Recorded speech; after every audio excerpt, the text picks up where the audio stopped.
Ismail Bharat news channel में आप सभी का स्वागत है। हमारे साथ तरफगंज तहसील के वजीरगंज ब्लॉक के एक गांव सभा के प्रधान परसिया के प्रधान हैं, जो इस बार फिर से उम्मीदवार हैं, उनकी पत्नी उम्मीदवार है। हम उनसे बातचीत करना चाहते हैं। महोदय, आपका इस्माइल भारत न्यूज चैनल में स्वागत है। जैसा कि देखा जा रहा है, पूरे जनपद में चुनाव लगभग 2-2.5 वर्ष पूर्व हुए हैं। प्रधान जी, आपकी गांव सभा में क्या ऐसा रीजन है, क्या ऐसा कारण है जो अब चुनाव हो रहा है? ये कुछ सपा गवर्नमेंट में, सपा शासन में 10 गांव सभा है पर्चा फाइल करा दिया गया कुछ माननीय लोगों को द्वारा, तो उसी को लेकर के सर हाई कोर्ट माननीय उच्च न्यायालय चले गए। तो माननीय उच्च न्यायालय चले गए थे, उसी में 2.5 साल तक वहाँ चला। उसके बाद में निर्णय हुआ, इसलिए आगे चुनाव हो रहा है। आप किस चुनाव निशान पर चुनाव लड़ रहे हैं? कौन सा प्रत्याशी? कन्नी चुनाव निशान पर चुनाव है। हमारी धर्मपत्नी श्रीमती मिथिलेश पांडे चुनाव मैदान में है। हम लोग उनके सपोर्ट करें। आपकी गांव सभा में कितने प्रत्याशी हैं? 4 प्रत्याशी। जैसा कि हमें जनता के द्वारा जानकारी प्राप्त हुई है कि आप 95 से, जैसा कि 95 से लगातार 2023 चल रहा है, तो 28 साल हो गए। 28 साल का कार्यकाल बहुत लंबा कार्यकाल होता है। तो लगातार 28 वर्ष से आपके परिवार के लोग या आपके समर्थक के प्रधान होते चले आ रहे हैं। कौन सा ऐसा कारण है, जनता के दिलों को आपने कैसे जीता? कौन सा जादू कर रखा है कि 28 साल से निरंतर आप प्रधान हो? मैं कोई जादू और मंत्र करने वाला व्यक्ति नहीं हूँ। ये तो जनता ही बता पाएगी कि क्या है हमारे अंदर गुण, हमको लाइक करती है, पसंद करती है। अब उनके बातों पे जो मैं इस समय वादा करूँगा शायद मैं खरा उतरता होऊंगा, इसीलिए हो रहा है, इसीलिए सारी उनका आशीर्वाद मिल रहा है। कुछ बड़े लीडर्स बताते हैं कि गाँव विधानसभा और लोकसभा का चुनाव जितना आसान होता है, अगर पार्टी की लहर है तो चुनाव जितना बहुत आसान है, बहुत ही मुश्किल बिल्कुल होता ही है। लेकिन गांव सभा का चुनाव सबसे खतरनाक चुनाव है। पिछली ग्राम सभा की जो प्रधानी देखी गई, उसमें नाम तो नहीं लेना चाहता, लेकिन कुछ मानवीय धराशायी हो गए, उनके परिवार के लोग धराशायी हो गए, तो जीत नहीं पाए।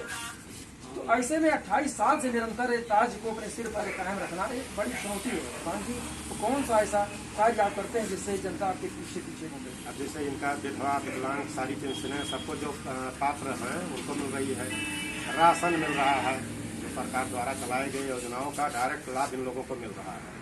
और पूरा मैं बैठ करके सहयोग करता हूँ। यहाँ सुबह मैं बैठता हूँ 7 बजे, 11 बजे तक मैं यहीं पर बैठ करके सारे लोगों का मैं सुनता हूँ। पुलिस है, थाना है, डॉक्टर, मास्टराइन, सेक्रेटरी, लेखपाल, सबकी सुविधा मैं यहाँ उपलब्ध कराता हूँ। ये सब करने के बाद मैं अपने वर्क पे, अपने काम पे मैं जाता हूँ। पूरा सुविधा, इनको कहीं दौड़ना नहीं पड़ता, ना ब्लॉक पे ज़्यादा जाना पड़े। हॉस्पिटल वाली सुविधा मैं डॉक्टर से बात कर लेता हूँ। थाने की भी व्यवस्था में रिपोर्ट करके बात करके न्यायोचित कार्य करता हूँ। सारा काम मैं लगभग पब्लिक का यहीं बैठे बैठे करता हूँ। आपकी गाँव सभा में लाजमी है कि 28 साल में बहुत कुछ काम आप किए होंगे, कुछ अधूरे कार्य होंगे, जनता की अपेक्षा है। वो कौन सा ऐसा बड़ा काम आपकी निगाह में दिखाई पड़ रहा है कि इस बार चुनाव जीतने के बाद आप करने का काम करेंगे? हम कन्या इंटर कॉलेज बनवाने के लिए प्रयास कर रहे हैं, जो कि जितनी कन्याएं हैं, बालिकाएं हैं, उनका फीस मुक्त रहेगा वो निजी विद्यालय में बनवाने के लिए। यही मैं बात कर रहा हूँ। अभी हमने वादा नहीं किया है, लेकिन प्रयास कर रहा हूँ कि बनवा दें। बच्चों का लगेगा, लेकिन लड़कियों का फीस नहीं लगेगा। हमारे तरफ से फीस माफ रहेगा। ये मतलब एक तरह से आपका वादा तो नहीं है, लेकिन मन की बात निकल गई। 100% है, दिल में हमारे यही है और मन कहता है और साल भर के अंदर ऐसी व्यवस्था कर दें।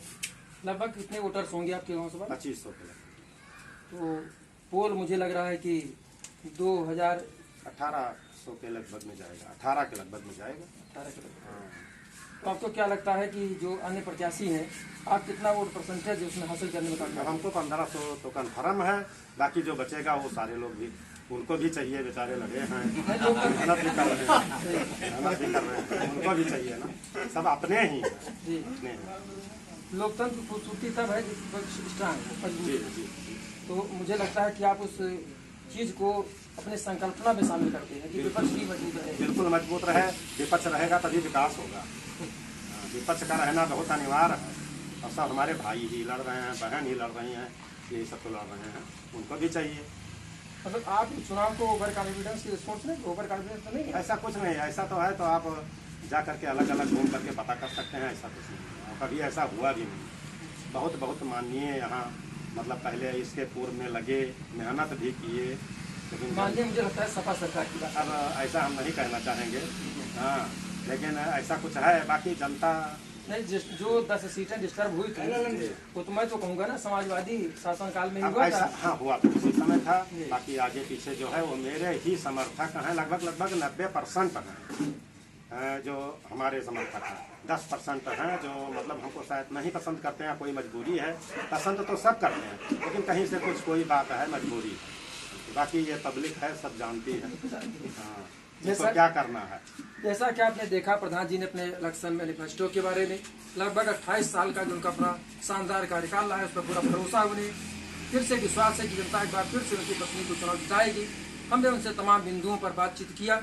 उन्होंने अपने मन में जो बातें थी और जो करने का वादा है अपने मन से कर चुके हैं। उनके मन की बात है, तमाम चीज़ों को निकाल के बाहर लाए हैं कि हम अगर जीतते हैं फिर से एक महत्वपूर्ण काम करेंगे। जो कन्या इंटर कॉलेज की आप बात करते हैं, इसमें कन्याओं को मुफ्त शिक्षा प्रदान की जाएगी, इसमें कोई फीस नहीं लिया जाएगा।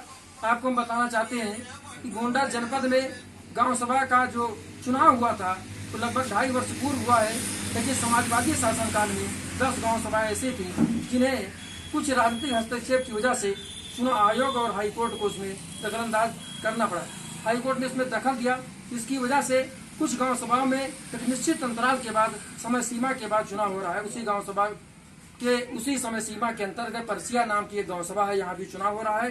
यहाँ के प्रधान ने बहुत सारी चीजों को हमारे चैनल के सामने शेयर की है, अपनी बातों को निकाल करके रखा है।